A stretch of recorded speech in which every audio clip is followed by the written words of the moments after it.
I've heard a new rumor. I know it's end of the week now. Yes, 11 inches around. Oh my God, dude. I was just going to tell you that Matt finally quit. I had no idea about the 11 inches. Oh, who are we talking about with that, huh? Don't worry about it.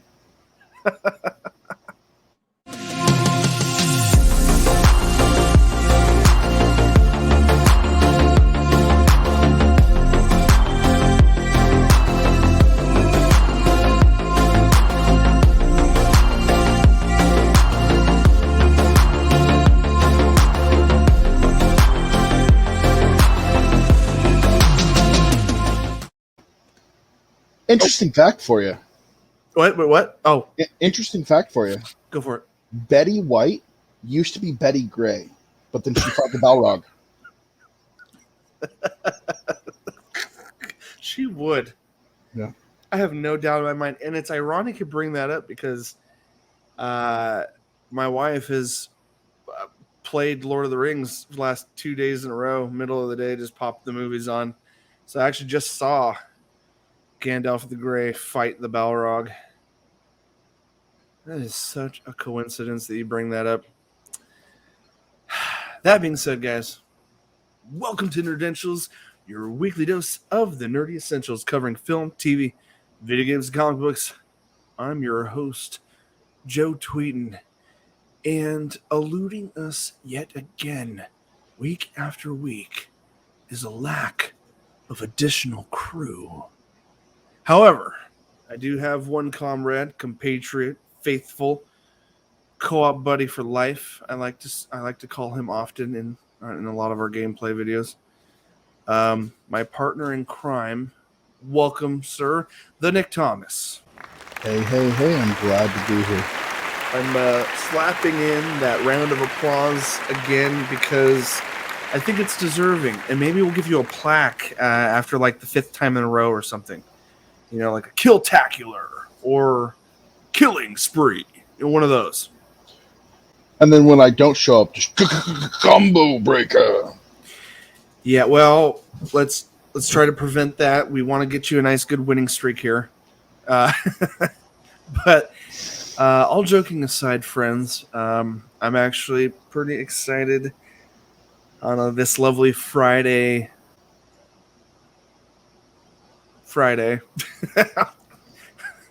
It's my hope that this gets posted in an afternoon time frame. But anyway, on this joyous Friday occasion, it's been a couple weeks since the Xbox showcase. But guys, summer of gaming is still flourishing. First off, welcome to Nerdentials Podcast episode 113, lucky number 113. And this is happens to land on our Gaming Bits specific episode. Nick, how do you feel about that 113? 113. Are you superstitious? No. Well, then we should have a good flow. I'm not too worried about it. I did the salt over the shoulder. I've not opening any umbrellas in the house. There's no ladders in sight. And I don't own any black cats, so I think we're okay. But that being said, guys, it's 113. Our episodes were a little shorter this week. Oh, good Lord, dude. We just cannot talk briefly about Lucifer. The episode has ended up with all the editing and cuts. It's an hour and a half runtime. Well, to be fair, we did deep dive into it. It's a review of season 5, and we did deep dive. It was a little bit of a shorter episode for Army of the Dead, Movie Matters Monday. That was Army of the Dead. We went about 40 minutes on that one. Be curious how our Gaming Bits goes today, sir. Let's see. That being said, there's a lot of exciting things to talk about. If this ends up running a little long, me and Nick might do a 2-parter. I know one of my favorite Xbox podcasts over there at Unlocked on IGN. They ended up doing 2 full podcasts. They did one the week of the event, and then the following week they did an additional one, dude, because I don't know if you knew this, but they did an extended showcase a couple days later. Like Microsoft got back on for like another almost 45 minutes to an hour Damn. to go deeper into some of the titles that they already originally showcased, and they expanded on that and showed even more. So what we're gonna do today is probably cover the baselines and a lot of the big things that were exciting. Real quick, guys, before we throw out the stinger, I want to let you know the format that you have been seeing for the last month or so is still sticking strong. And with that, we've actually definitely have to do this kind of housekeeping. We got to do more of this so people are aware. You can still catch our previous episodes on our original Nerdentials channel, but it's actually been relabeled Nerdentials Gaming because we discovered over the last year and a half that 80% of all the videos on that entire channel are very gaming focused. So we decided to shift to a secondary channel. Currently, at the moment, it's called Nerdentials Podcast, and that's where this conversation and all our episodes of podcasting, including movie trailer reactions, and anything else similar to that, like movie review videos and stuff like that. A lot of that, all that's going to go on that one channel, Nerdentials Podcasts. You guys can currently find it right now. Go hit subscribe because that's where all future podcast episodes are going to end up. And links are down below this video as you listen to it. And podcasters, don't worry. If you've been a faithful podcast listener, nothing's changing. We're on the same feed everywhere, wherever your favorite podcast is. So now that I got all that nice little jiggy-jaggy out of the way, lastly, guys, it's right over there at the bottom of Nick's side of the screen, that corner, nerdentialsmedia.com. .com. Nerdentialsmedia.com is where you can find all of this, all the links, all the channels, all the written content. You want to nerd out on what we're talking about, go there, check that out. Guys, Nick, without further ado. Oh, you want Hey, to say Joe. something else? Go ahead. Yeah. Yeah, no. I just need to make a callback to something. There's been a few times in our show where I've taken offense to a certain word being used. I just want to say thank you, Joe, for finally explaining to me what the word plethora means. It means a lot.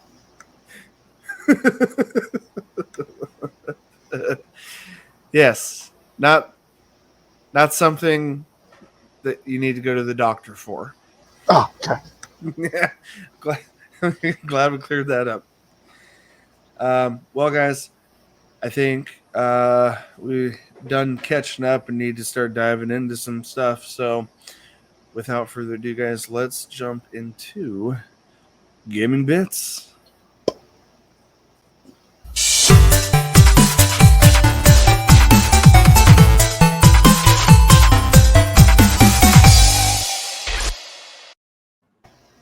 Welcome to Gaming Bits, guys. I love that little when the music stops and then goes little crinkle of digital goodness.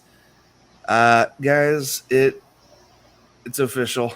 Gaming Bits. Summer of gaming is going all around, and we've got a lot of announcements. If you guys have been with us for any length of time, we appreciate IPs that come out of Sony, but at our hearts here, there is definitely an Xbox kid in all of us, an Xbox shaped hole in all of us that we like to fill every time we get these announcements. Did you like that analogy, Nick? As you hold up your controller.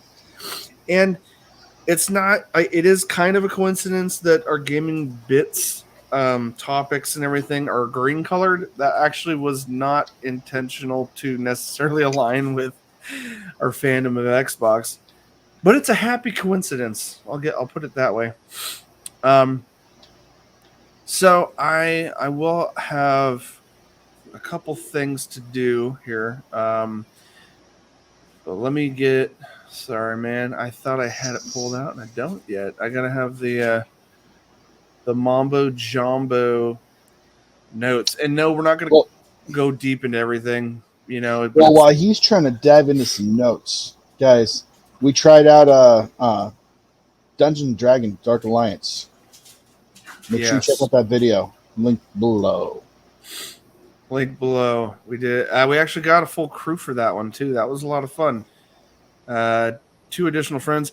We had a weird hiccup on your audio, Nick. I don't know if you noticed that. If you the first half of the video, we're all there, and then at some point it was just me and Evan for the last half. Thankfully, you guys don't talk a lot, but it did miss. It missed a little bit. That was most of the comic gold at the end of that. I know, dude, and we need to yeah. For any future recordings, we're gonna have to fine tune and figure out what happened. I was doing it on my phone, so I'm thinking I need to not do it on my phone. Maybe there's a good possibility that there was a disconnect there somewhere, but it's all good, dude. Still, we got a lot of gaming content coming up. I know I'm a little late to the game, guys, but if you go over to Nerdentials Gaming, our main channel, to watch some gaming stuff, I'm this week. It'll have already dropped this week by the time you're hearing this, so go check it out. It is the first hour of Resident Evil 8 Village, played by me.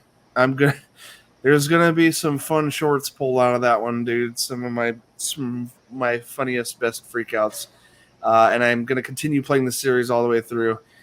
I bought it on day one, Nick, and I must have gotten distracted from other things, family content. I don't know what happened, but I never got around to jumping into the game, even though I had the game.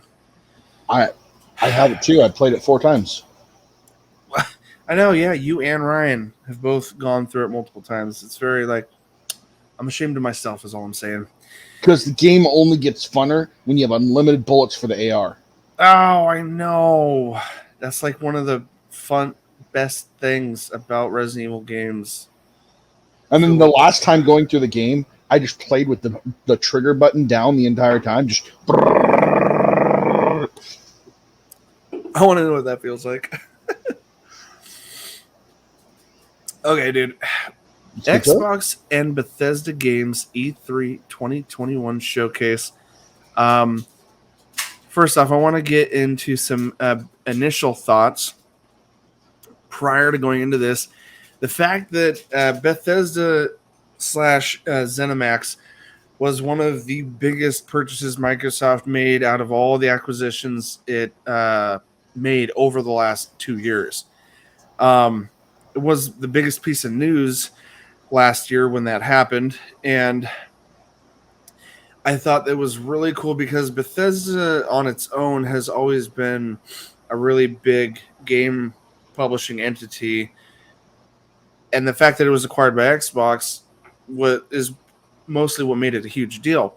The bigger deal here was saying that Xbox / Microsoft wasn't coming in here. They wanted to show off, their amazing, air quotes right here, guys, partnership.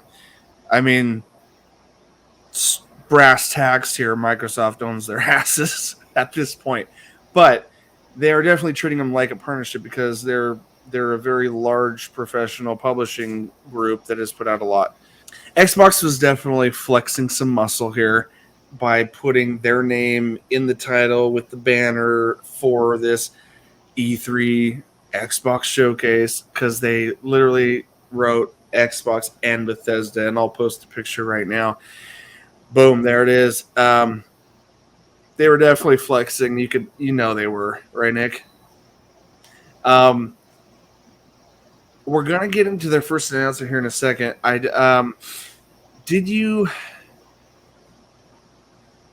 What were your overall thoughts? We'll get into the individual games here in a minute, but what were your thoughts as the big question I want to ask that I've heard a lot of Xbox people talking and asking and looking for opinions on is, how do you feel Xbox did this year versus past years at E3? Do you think this is one of their best, the best? What's your opinion on how they tackled this year with announcements?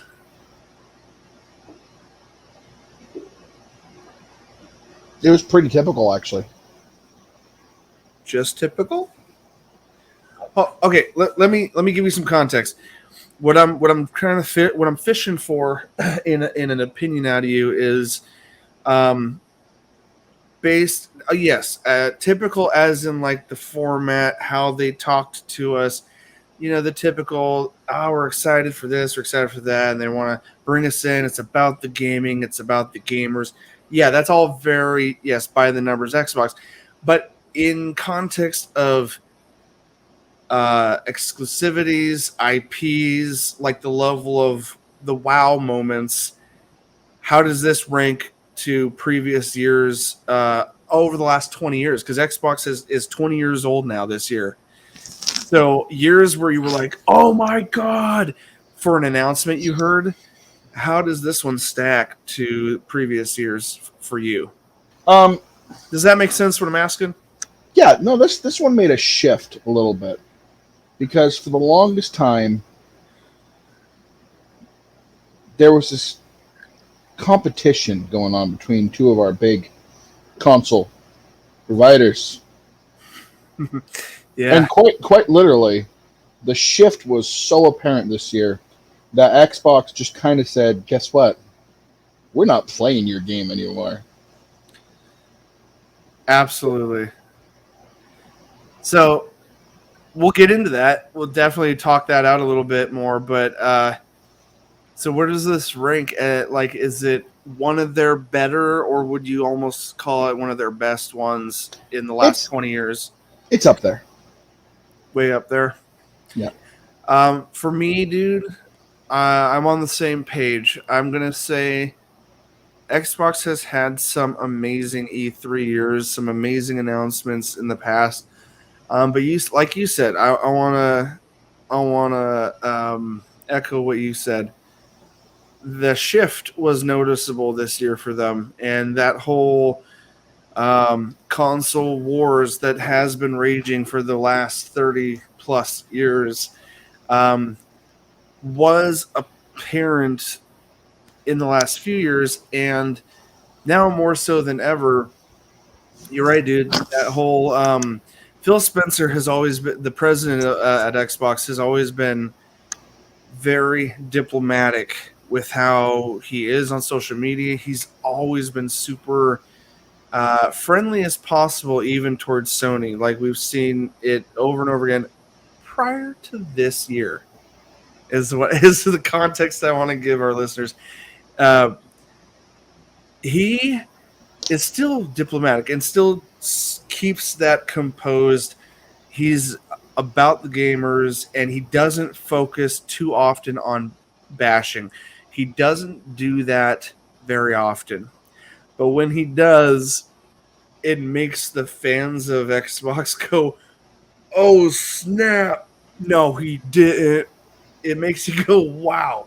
Finally. Like, us growing up through that era of console wars knows the dirty talks that Sony has had, that Microsoft, past Microsoft presidents and devs have had, and that stigma of who's better. Oh, my console's better than yours. But dude, how awesome was that though? So we're gonna get into this first game here, and first off, without talking too much into it yet, what did you think or expect the intro would be? Were you surprised that they dropped this first, right up front? No, not at all. Xbox has a tendency to come out swinging. Phil Spencer and them and the marketing team, they know, hey, people aren't here to wait 2 hours to see what they came for. So we're going to put it in the beginning, get people so hyped up, they're going to be like, they started there, where are we going to go now? Right. And they've always done it. And we fall for it, hook, line, and frickin' sinker. Well, the other thing, dude, is I just want to say this. Microsoft. Well, no, even better. Todd Howard, the lead or main lead over there at Bethesda. It wasn't even Microsoft. Their new partners, Bethesda. Todd Howard is the first one to walk out on stage, and you're like, "Hey, this is a Microsoft showcase." Granted, yes, there's Bethesda, but what? Phil Spencer's not popping on first? This is weird. And you get the new partners talking about how they've always been a fan of Xbox and how they've always loved working with Xbox. And there's just this permeating message that Bethesda is making, that Todd Howard's making regarding this acquisition. And it's just so awesome. And Phil Spencer in the previous roundtable talk about the acquisition had said they're going to respect, past contracts, past, if Sony had, he didn't never name drop Sony in the conversation, but he said, past contracts, if they've had previous deals where it's going to show up on this we're going to say it, a PlayStation console first, and they made that deal, they're going to honor it still, even though they bought them up completely for $8 billion. They are going to honor those things. But he never said that he would give any leeway or even turn the other cheek for future developments. And he did tease us with this in the past. Phil Spencer said, all future titles will be playable wherever Game Pass is available. I'm paraphrasing a little bit, but that was essentially his quote.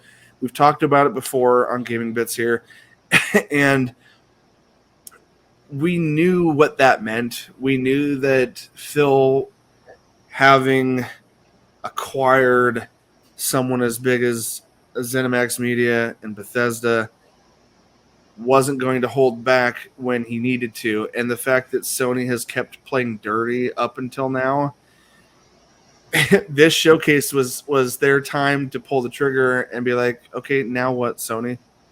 Starfield, guys. I know I made the leap. Nick, did you want to comment on that? I kind of jumped the gun straight to the game we wanted to talk about, but did you have any additional commentary? No, I watched this trailer and I was really excited for the trailer, but the part that made me go, oh shit, gloves are off, was right at the end. Xbox exclusive. I'm like, oh, gauntlet has been tossed. Yes. It's great, dude, and I know you didn't watch the full showcase. No shame. I told you to check the trailers out. It's a long watch, but Todd Howard on stage right before the trailer pops up, he says, he kind of warms people up to the idea that, oh, we're going to see Starfield. Oh, shit. Like, this new IP we've been wanting to work on. And I think he might have said, I might be wrong, I think he said something like, and coming exclusive to Xbox. Go ahead and watch. And then the freaking title intro, and you're like, oh my God, are you serious? Oh, man. So they gave us like a date. 11/11/22. Now, that feels a ways out, but they didn't just say holiday 22. They gave us a date, and I've heard it said before online, and I've seen it on Twitter. I think Todd has a huge love or fascination with the number 11. I can't remember what year it was. 2013. It was November 11th, 2013, I think, for Skyrim. I might be getting that wrong. Skyrim was like 6+ years ago now. 7. I can't remember what years, but he's continually picked this like November 11th date. It's always been 11 for the last few games that they've put out there, the big ones, your Fallouts, your Elder Scrolls series, and now their newest IP, Starfield. Hot take on the trailer, dude. How did you feel about Bethesda going to space for an RPG? It's a logical progression. Well, yeah, modern day post-apocalyptic Fallout, fantasy, ancient times, Elder Scrolls. Where else do they go to really shake it up or change it up? And space is an obvious choice. But my Um, question, will there be space dragons? I am curious about what we're going to see out there. How did And base? I'm not sure what this game's going to be because the trailer kept it ambiguous. Is this an adventure game? Is this a flight sim? Uh, As far as what you're going to be able to do in it, yeah, they've said as much enough, at least in talk, that it is going to be their next big RPG on the scale of what you get out of Fallout and Elder Scrolls. So it is a single player experience. You're going to go through the world. There's going to be a story. You're going to have a level progression. There's presumably going to be some form of classes. They said you belong to a group called Constellation, I think.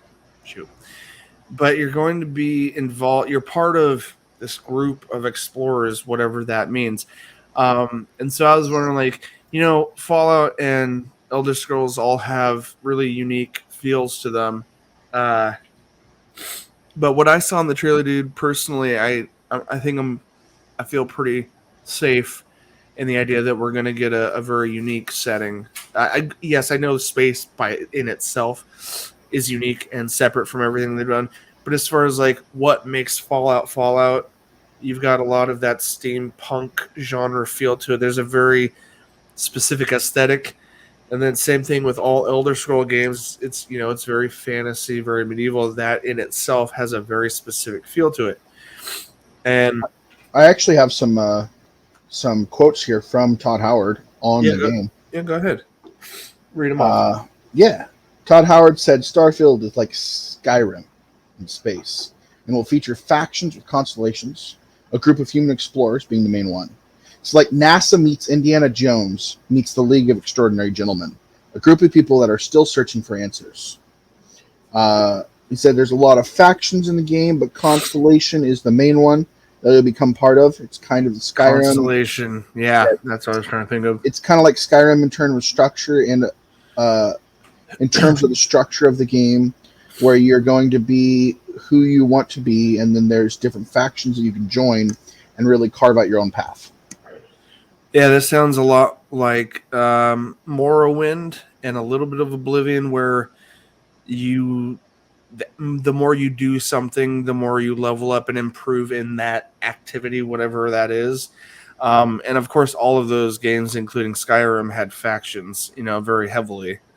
So I'm kind of curious at what kind of balance they're going to strike. I'm not super familiar with the previous Fallout titles. I've played very little of those.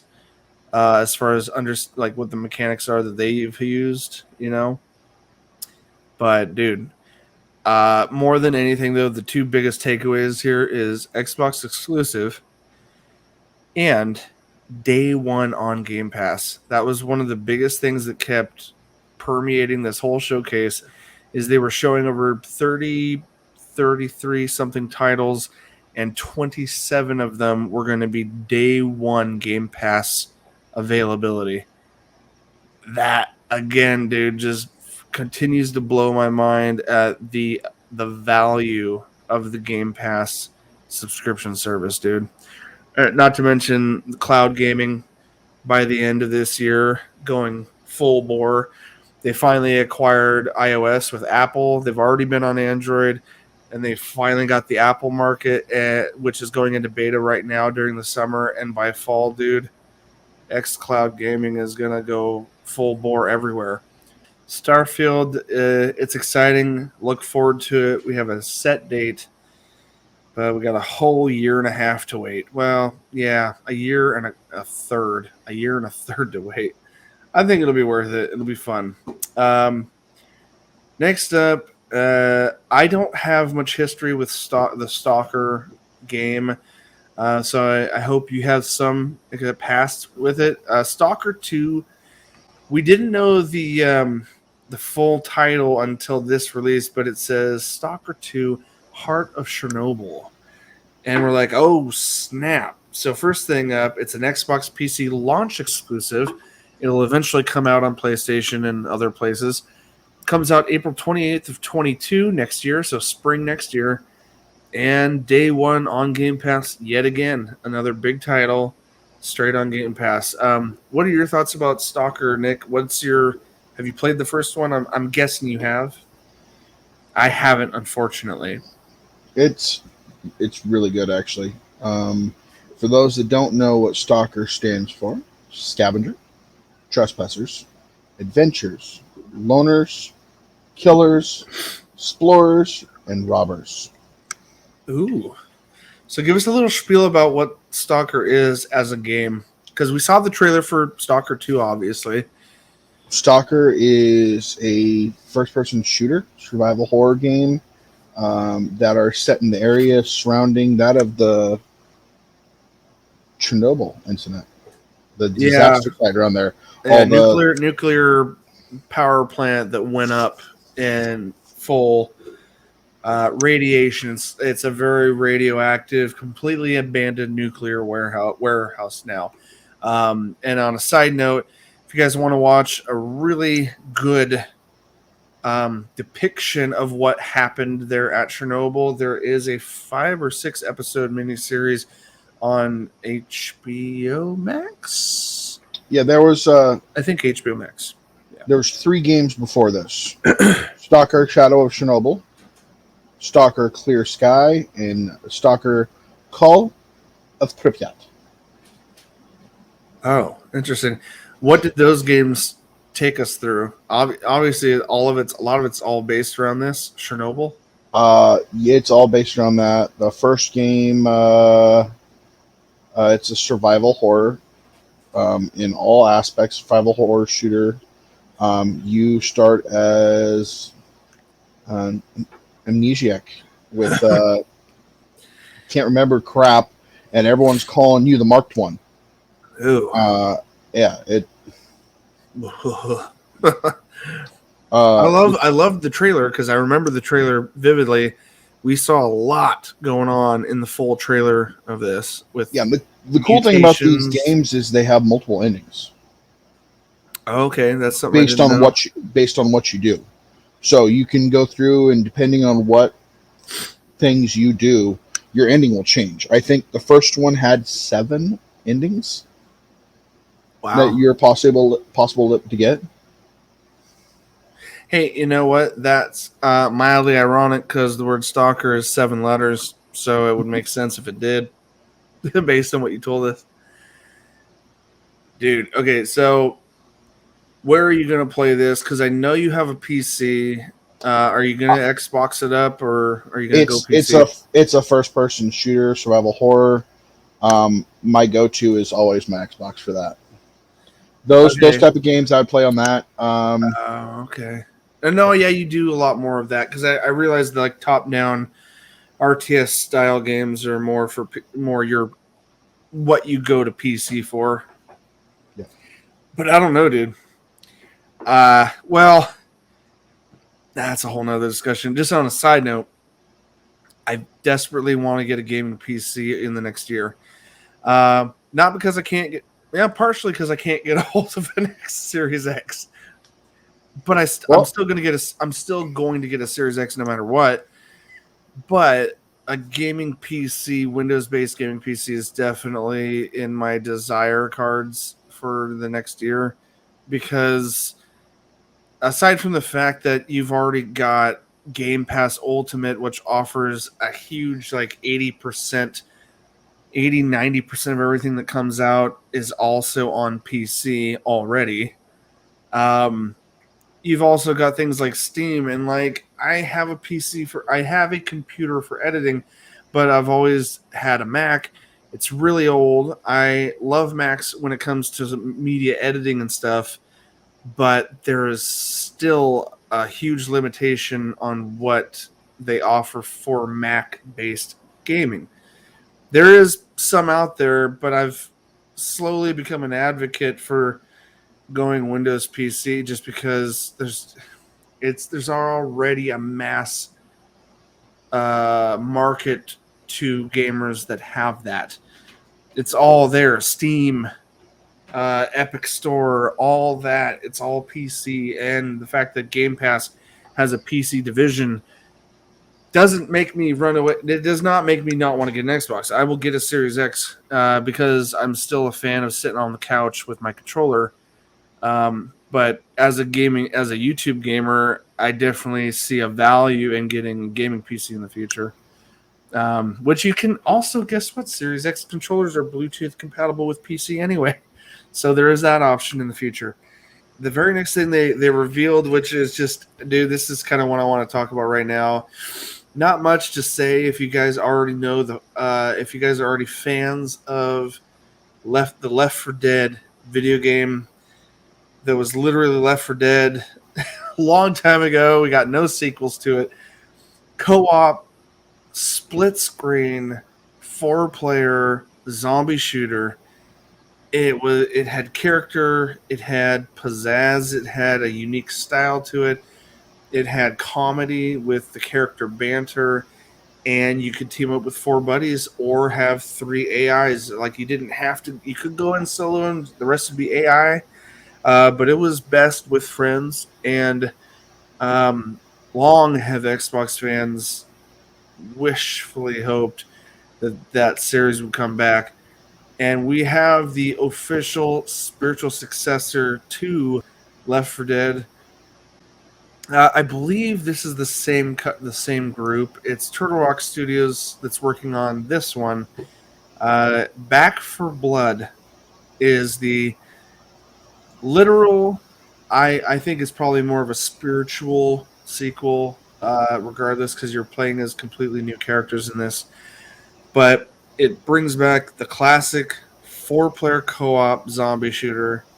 It comes out October 12th of this year, and yes, guys, like so many other titles, it is going to be a day one on Game Pass. And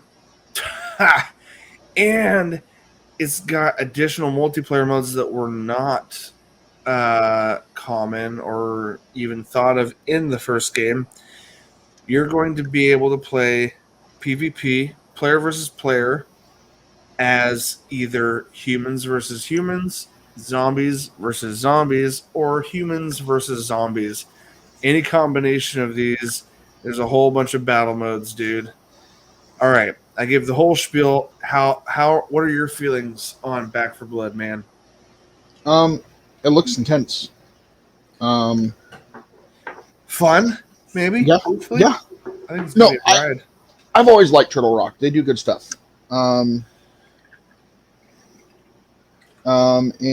I've always liked the Left 4 Dead series. The game has the same feel, the same setup. Yeah, it's definitely like a sequel to what everyone loved about the first one.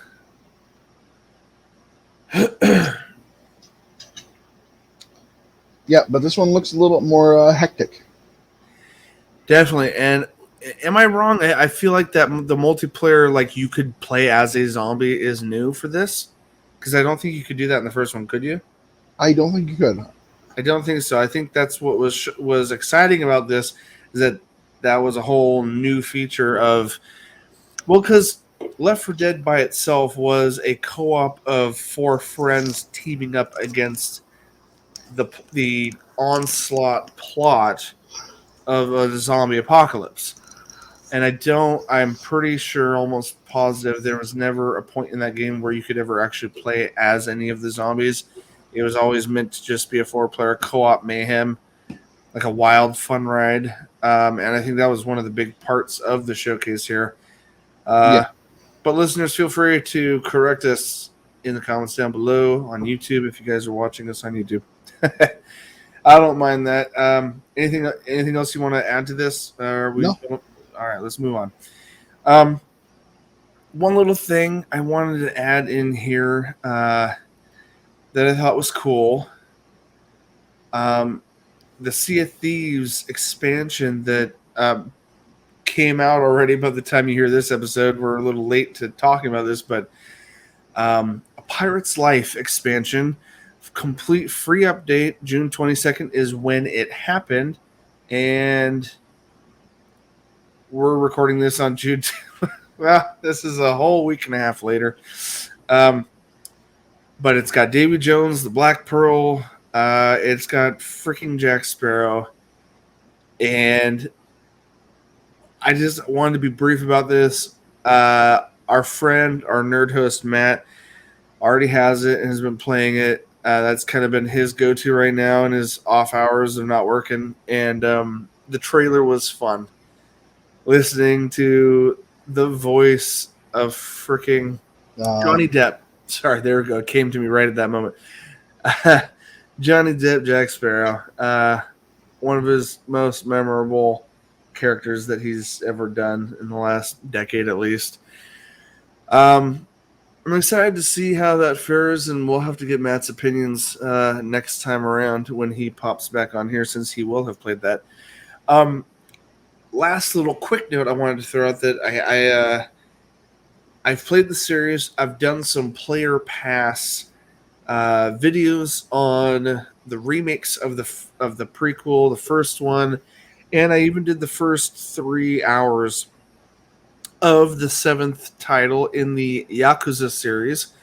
Yakuza 7 Like a Dragon was only available for purchase up until now. It's never been related to anything in the Game Pass family, except that the first 6 titles did come to Game Pass.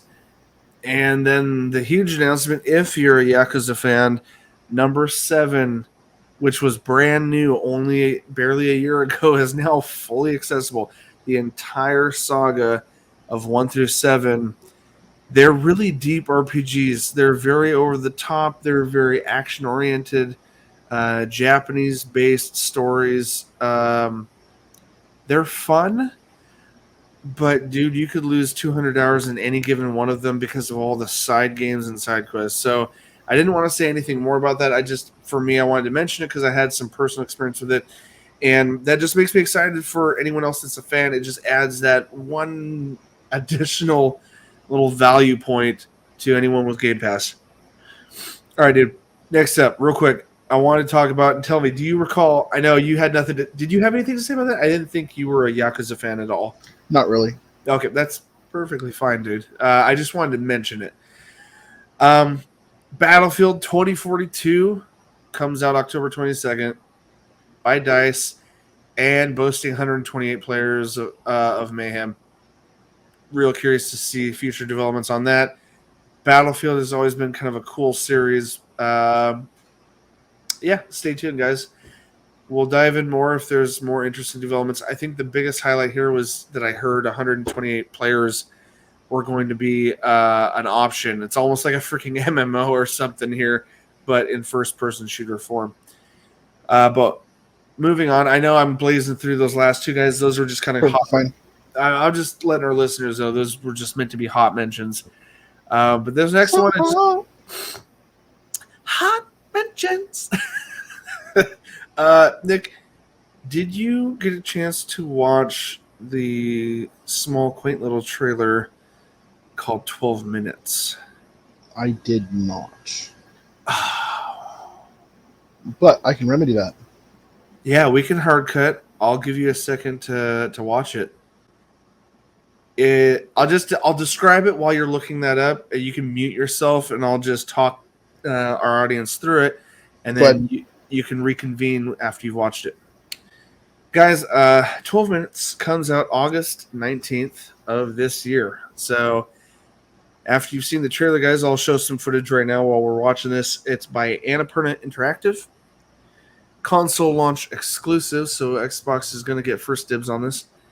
It's an interactive thriller by Louis Antonio. And it's got quite a star cast of voice actors. The likes of James McAvoy, Daisy Ridley, and Willem Dafoe. And guys, the overall premise is it's an interactive thriller about a man trapped in a time loop. And based on the title, 12 minutes. That's literally all the time you have to figure out this crazy mystery. I think there's some murder involved. I'm not sure, but it's a 12-minute time loop, basically. So in just a second, we'll get Nick's thoughts on the trailer. So, dude, wow, what'd you think of that short trailer? It was interesting. So top down, kind of weird, but it feels indie. Kind of feels indie, but it's got like AAA actors voicing. Launch exclusive on console for Xbox, so of course it's going to be on Game Pass. So many cool things, dude, that we get to check out. Psychonauts 2, real quick. Have you played the first one? Yeah. Way back in the Xbox One era. Not original Xbox era. Sorry. I was just curious. Double Fine Productions coming back with it August 25th, 2021. This year, day one on Game Pass. Another awesome grab by them. Thoughts on the sequel? Excited for it? But not too much to talk about. I think it's taking way too long, but I'm excited. Oh, yeah. They nearly took 2 decades to come back with something like this. And I think it was a brilliant move on Microsoft's part to bring the original to Game Pass right before this one comes out in August. I agree. I think that was brilliant. It gives old fans like us a chance to talk about it and be like, guys, you got to go check it out. And so that's exactly what we're doing. Guys, check out the first one before this comes out. It's a brilliant action platformer, something that Xbox, Microsoft has lacked for a long-ass time. They've never had quite enough of truly brilliant puzzle platformers, and Psychonauts ranks up there as one of the best, and Psychonauts 2 seems to bring back a lot of that amazing gold. So it's super unique. It's all about aspects of the brain, dude. Hence the word psycho. But like, I did a Player Pass video, guys. Check out our Player Pass series. I played Psychonauts 1 and did a hot take on the first 30 minutes of it. You'll get a little taste of that if you're not sure about it. But it's on Game Pass, so go check it out. Just a quick little highlight coming off of that game, guys. I just wanted to throw this out there. Bethesda, during the showcase, announced available today, as of the time of the showcase, they released 10 more titles straight to Game Pass out of their massive catalog of titles. Arx Fatalis, that is a PC-only game. I'm not familiar with it, but it is available on PC. Then they did add the expansion Dishonored, Death of the Outside, Doom 2016, The Evil Within 2, Rage, the first Rage, Wolfenstein 2, The New Colossus. Now, nearly all the Wolfenstein games are on Game Pass now. Fallout 3 is finally on there. Fallout Tactics is on there. In this announcement, this brings the total Bethesda library to now 30 titles on Game Pass from Bethesda. Freaking ridiculous. That just continues to just bolster the value of Game Pass as a service.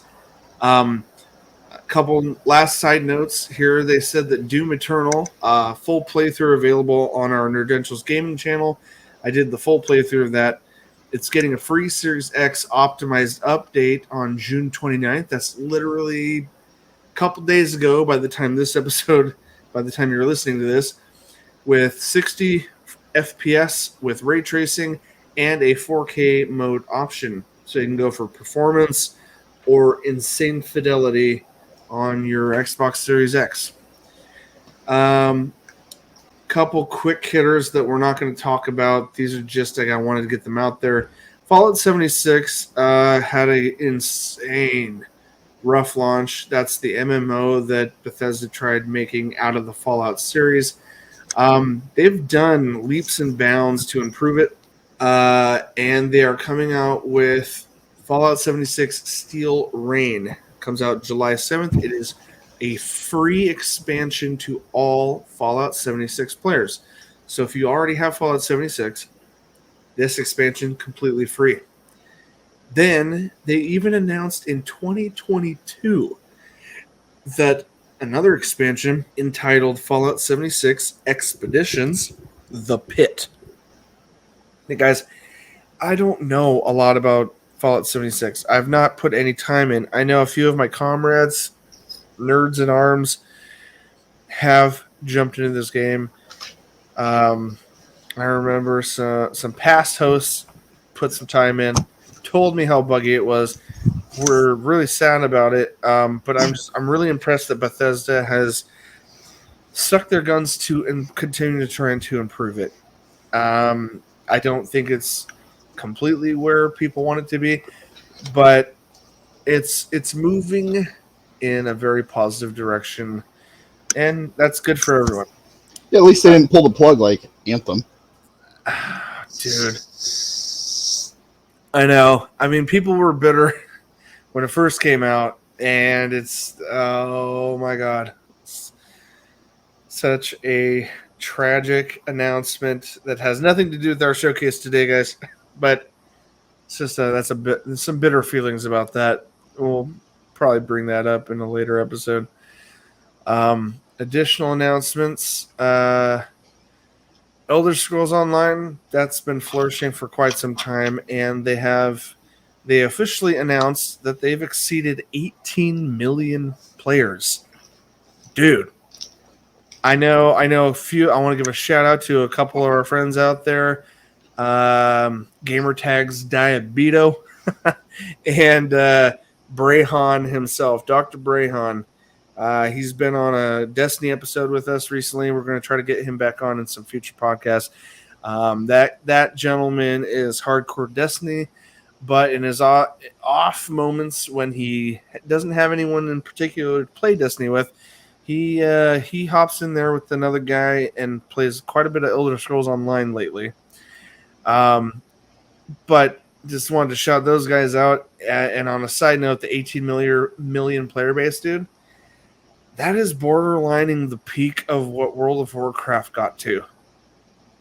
That's nuts. I've looked at like player base, active player base. Crazy thing about Elder Scrolls Online is it's free. I mean, it's subscription free. You have to pay for the games and the expansions as they come out, but you don't pay. Am I wrong, Nick? I'm almost positive there is no ongoing subscription fee like World of Warcraft has had for the last 15 years. And kind of feels insane because I feel like Bethesda, it's that huge. I mean, it's that huge because it's a great game. I'm just wondering, man, how much money could they make if they were charging $15 a month like World of Warcraft? And fans in the background are like, you, Blizzard. Although Blizzard has promised that in the near future, I don't remember exactly when, they said that they are planning on making World of Warcraft a free game. Like, no longer, they're going to end the subscription service at some point. And I think they're doing that partially because their numbers have dropped in the last couple years. They did peak over 20 million subscribers at one point. That's disgusting. Blizzard had 20 million subscribers paying $15 a month. They were making hundreds of millions a year on that. Yeah, how ESO does their thing is... Yeah, you looked it up real quick. It's very typical of online games like that. The game itself is free to play once you own the game. Luckily for Game Pass users, you get it from that. Yeah, base game. But if you want the expansions and all that, you pay for it. Now, there is a subscription fee if you want what's called ESO Plus, which is like VIP in other games. Or Battle Pass. It's that bonus stuff. Yeah, you get extra shit for paying for it. Yeah. So it's not exactly pay to win. Or pay to play at all. Like, you're not just paying to play, but you are paying to get some nice stuff with it. Yeah. And that seems like a really reasonable place to put themselves in, because I know seems like a whole nother topic. We're not even talking about MMOs. This is just a small little moot point. I still thought it was impressive that Bethesda is able to claim 18 million players on EOS. I thought that was a really cool thing for them to announce. They're up there near the stratosphere that was once World of Warcraft. That's insane. And they keep growing and expanding that world. President Phil Spencer is a huge advocate for ESO and an active player in it, and he has said as much in interviews. And I also take great joy in like being a fan of our Xbox president, because he's a gamer at heart like all of us. Anyway, moving on. Let's get. We're running a little long, and I'm okay with this being slightly long. Let's get to the big one that you and me have been waiting for a very long time, amongst millions of other fans, and probably one of the oldest shooters that either you or me have put a lot of time in over the last 2 decades. I hear. Why do I get my hopes up every single time? I thought you were going to talk about Hello Kitty Island Adventure. Nick, God, we need to remedy this at some point, dude. Can I promise you that I've got something in the works for that? Would that appease you for now? It'll have to do. I'm working on some notes, but that's not today. I assume you're in all the infinite possibilities. All the innuendos we're throwing out there. You could be talking about Halo. I could be. And to completely correct you, sir, I am. 100%. Last year, we got a glimpse of Halo Infinite. And while I wasn't upset per se, I will have to admit that through the backlash and the fan outcries of is this really next gen was kind of the big knife in the back to 343 Industries. It's like, shoot, we didn't show them the polish they were expecting, and for a game that's been in development for well over 6 years, dude, and coming off of Halo 5 Guardians, but mind you, multiplayer has always been a shining poster child for the Halo franchise. That's never been a concern from any fan, is the multiplayer. Never been a concern. That's why we have professional championship gaming with teams that play Halo right next to Call of Duty people, right? It's always been the golden child for Halo. But there, amongst those multiplayer guys, there is a massive, massive fan base for the amazing, well-told stories of Halo. And I cannot necessarily speak ill in the same light, per se, of how disappointed fans were, but I can come right alongside them and say, I understand why everyone was upset with the campaign, the main story, the storyline of Halo 5. It's because they took 50% or more, I guess, away from Master Chief, away from like the heart of what made the Halo franchise the story that it was. I'm sorry, I don't think Halo storyline needs to be Master Chief. I love Master Chief, don't get me wrong. But you look at games like Reach and ODST, they proved that it's not completely necessary to pull a fantastic game. Let me resculpt the thought process or direction for you, Nick. From my perspective, I guess, or what I think anyway, that like a majority of fans were disappointed with is not that the Halo universe is not worth talking about. I think it's the fact that the Master Chief has been, the mascot for the mainline saga.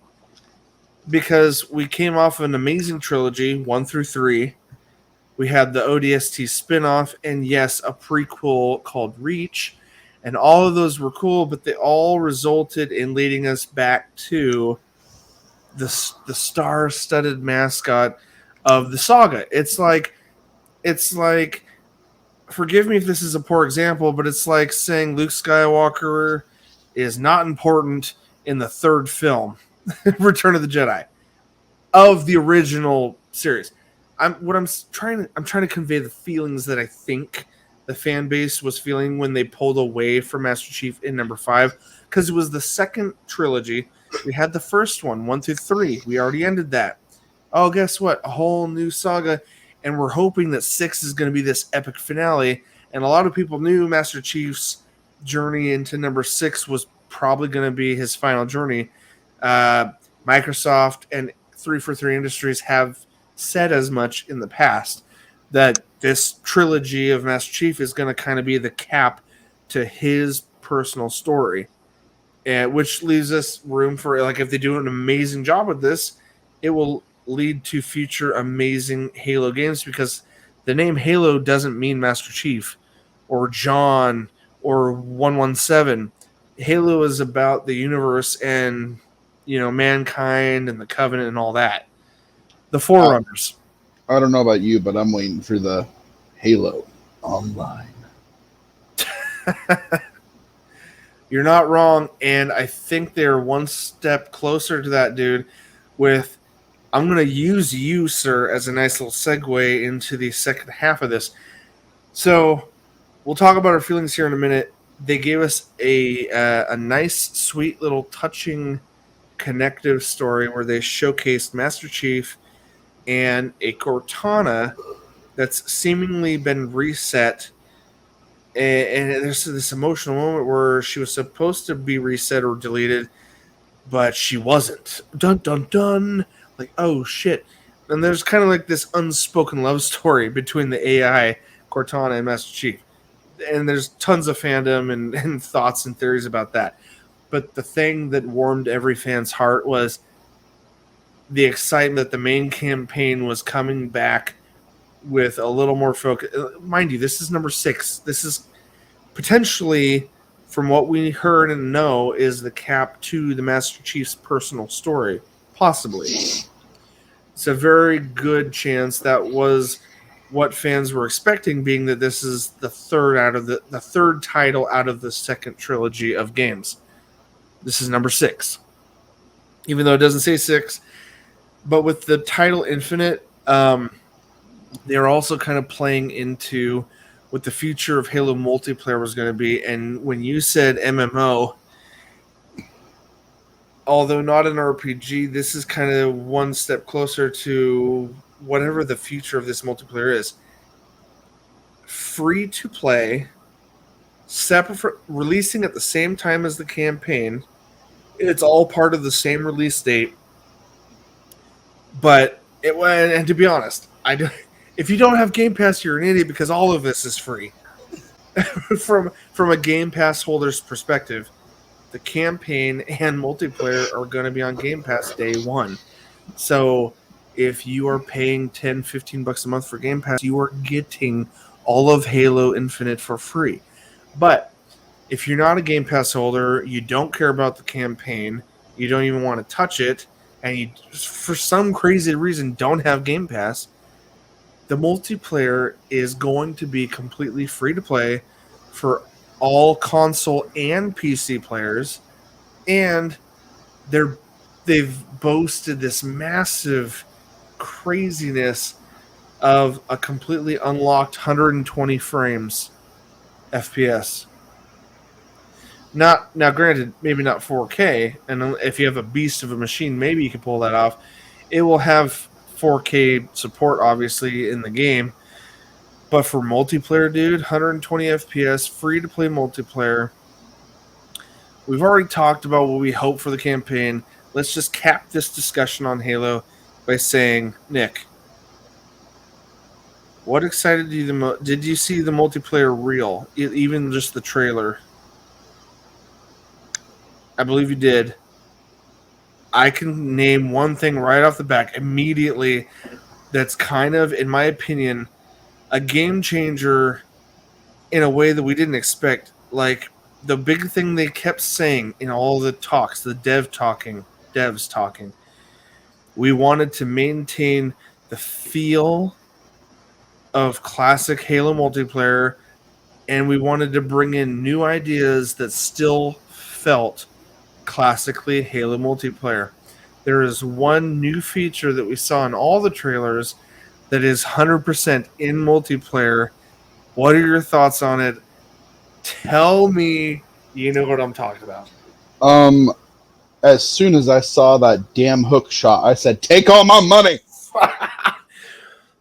And the number of ways you can use it. Grabbing it to like pull yourself up and use it to do like weird jumps. Launching in the air.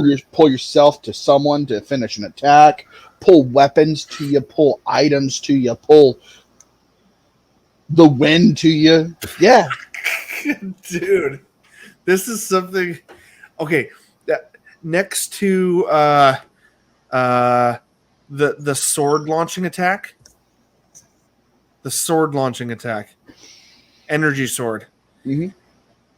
That was like a baby step to what this hookshot thing is. Like the sword launching attack was like insane. There were so many glitch things that gamers did. So many video compilations of launching themselves out of the map. I'm not saying that hookshot's going to do that. I have no reason to doubt that it couldn't potentially have game breaking elements. But the way it was used remind me of the game Bulletstorm. Oh, dude, pulling things to you, with the grab whip thing, and you're just like, "Wah." Yeah, dude. So that was kind of the biggest, like, we saw it in the first gameplay trailer a year ago of Master Chief just using it for general stuff, like pulling himself up to a ledge. But then when we got the multiplayer showcase, bro, it showed so many uses for it in multiplayer setting. Launching yourself across the map and taking out enemies.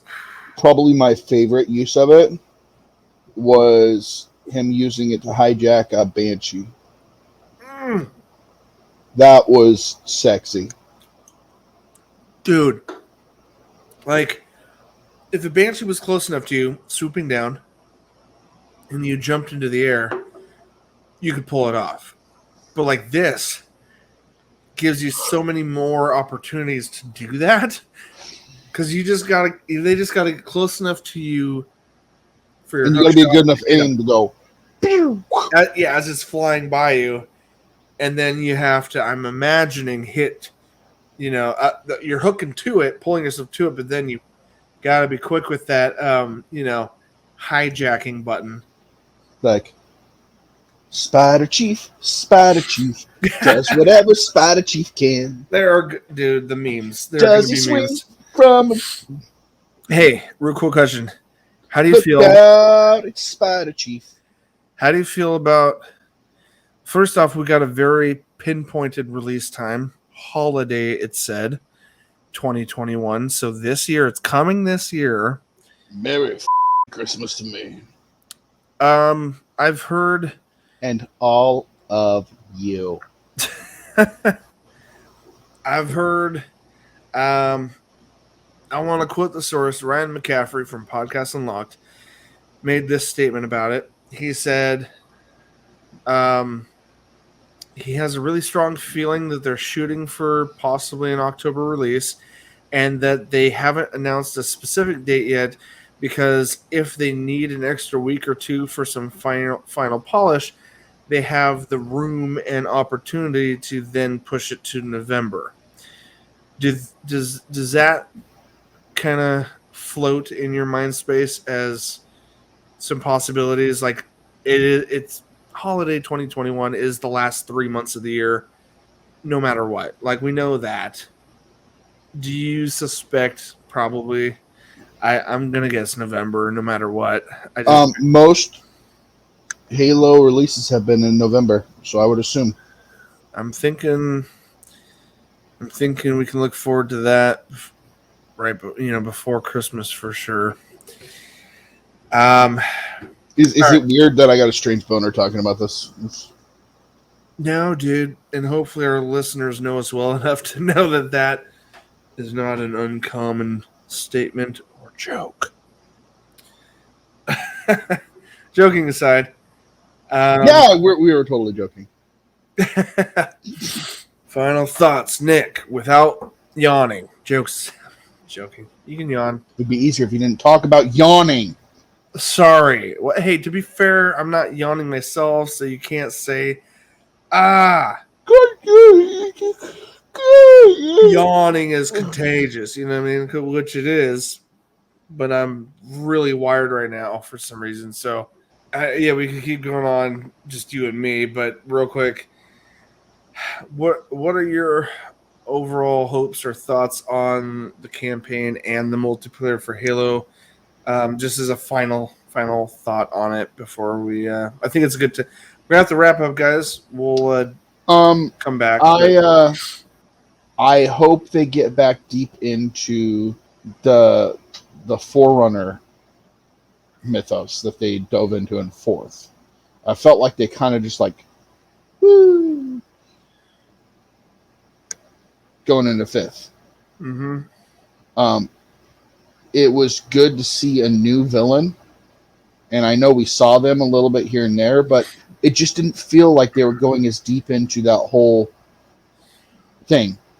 Origins of what Halo is. You know, creators of Halo. No, the were they called the progenitors? Okay. The bad guys? The Prometheans. The Prometheans. Oh. That's what I'm talking about. Oh, that was very Halo 5 centric. Okay. Yeah, we'll get deeper into that at some point. What are your thoughts on multiplayer going free? For everyone. Multiplayer going free is smart. Like completely even separate from the campaign. Yeah, because the multiplayer going free, if they just make multiplayer free and you still have to either have Game Pass or purchase the actual game to play the campaign, the free multiplayer is free advertisement.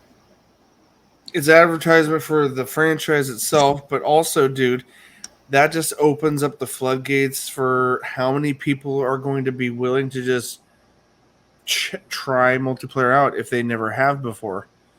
You know, if you've got some Sony gamers out there, even Xbox gamers that are like, I'm Call of Duty straight up, whatever.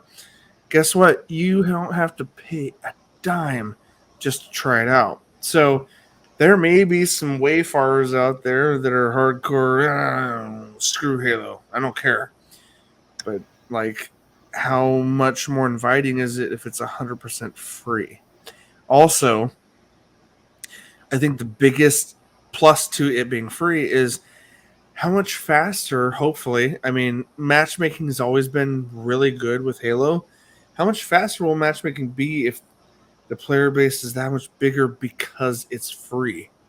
Like, how much faster are we going to get into any match just because it's free and there's that many more people hopping on? Plus, they said cross-platform. Yeah. The matchmaking is going to be smart. You can choose to opt out of being matchmade with PC players. If you've got people you're on Xbox, you don't want keyboard and mouse, opponents, you can they said you're going to be able to opt out of that, or you can be matchmade with anyone between PC and Xbox. It sounds like it's going to grow faster than a Spartan with a hook shot. Couldn't have said that better myself, sir. And although I've got a wee bit of cutting and netting to do, I think that's probably a good spot as any. I wonder if go ahead. I think I remember in the campaign video, he kind of did like a freaking scorpion move where he like hooked a freaking grunt and it's like, get over here. Yeah, there was something that felt like that. Yeah, get over here. I'm excited to see that in multiplayer. aside from the campaign, just to see what kind of mayhem that will bring. But guys, anyway, we've gone. Do you have any additional thoughts, Nick, before I wrap up? You keep looking like you want to say more. No, I'm good. Okay. If you do, don't be shy. I tend to be the talker around here, sometimes good or bad. Spider Chief. Spider Chief. I do like that. That's going to get memed. I anticipate finding those if it hasn't happened already. Guys, we're going to wrap up the showcase for now. Gaming Bits episode 113 for now. Because it's wrap! Yeah, it's wrap. I thought, Starfield from Bethesda was a good, crazy opener because that's what Microsoft did in the showcase. Halo was kind of their halfway point. And, there's about a dozen more in-between titles to talk about that I think we'll have to come back to. There's some staples. I'll just mention them quickly. Microsoft Flight Simulator, Forza Horizon 5, things like that. Outer Worlds 2. We definitely want to talk about that next time. We got some time before it comes out. So that's why I figured now is a good time for a segue break. We'll definitely come back for a part 2. We got to cover Hades too. Hades, The Ascent, Age of Empires 4, PC only. What? Oh. I know you like Age of Empires. I want to get your thoughts on that next time. Let's do that next week. You said you... Yeah. You know what I'm saying? Regarding those other titles, because there's some fun ones and some, quick mentions. But, guys, well, without further ado, now is the time to wrap it up. I hope you've enjoyed this full week of podcasts coming back to it. We are definitely reaffirming and coming back to that weekly release of podcasts. So, sorry it's been a hot minute since our last release of episodes. Enjoy this week, guys, and leave a like if you enjoyed the content you hear. Leave a comment down below with either your thoughts on the games that we've talked about this week or what you'd like to see us cover in the future. We're always down for open-ended suggestions. Don't feel shy. Feel free. Feel free to comment. Like I said, beginning of the episode, guys, we are on a new YouTube channel called Nerdentials Podcast. Links are down below to that. On any Nerdentials channel that we have, if you scroll to the bottom, all our featured channels are on there. Trailers, podcasts, gaming. Check any and all of it out. And whatever you want to subscribe to, hit that button, hit that bell. Stay up to date, guys, because we are weekly content release people. And every week you're guaranteed to find something you like. I got not much. Nick, you got any feelings you want to throw out there to anyone before we say goodbye? Because, I got all the official stuff out of the way. No, I think we're good to roll. Guys, thanks for joining us on podcast episode 113. Lucky number 113 on Friday. Nope, it's not Friday the 13th when this comes out. But it sure feels like a fun number to say. Guys, we love your faces. Stick around. Nerdentials content is going to be coming full force. As for myself and Nick, thanks for watching. As always, nerds, we'll see you on the other side.